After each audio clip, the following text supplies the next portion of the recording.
Malaysians are a rebellious species. We think we are invincible.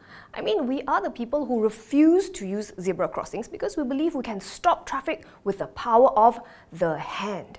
So when the government issued a restriction order on our movements, we just had to defy it. Tutup sekarang. Semua tutup sekarang.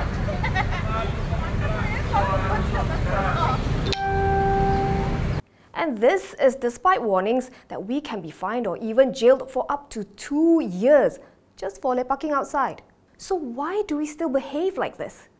Because it's inconvenient ma. I'm not sick, my friends are not sick. So much fuss for what? Well, I'll tell you what the fuss is for. Once upon a time, Italy announced a lockdown. But the Italians thought it was silly to stay home, so they continued to go out. And now, Italy's healthcare system is threatening to collapse. The health system buckling under the onslaught. Patients contained, although the virus is not. Families on lockdown. The dead are buried without them. 31,000 cases and over 2,500 deaths. They are running out of respirators and intensive care beds. They're exhausted medical personnel, so overwhelmed they have to choose who to save and who to let die.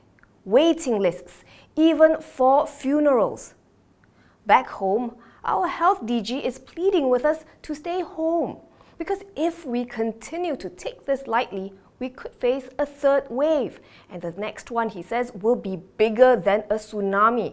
And may I remind you, Italy has about 3 hospital beds for every 1,000 people. Malaysia has almost 2, and Italy is struggling. So we need to ask ourselves, can we act like responsible adults? Can we, for once, think of other people? Those who already have chronic illnesses, the elderly, the frontline medical personnel who risk getting infected as they try to save our loved ones. Do we really need the police or army to start setting up checkpoints everywhere to make sure we can behave ourselves? We just need to stay home. We already have the highest number of infections in Southeast Asia. The tsunami that our health DG is warning us of is looking more and more likely by the day. And when it does hit, Malaysia may not be ready. Just saying.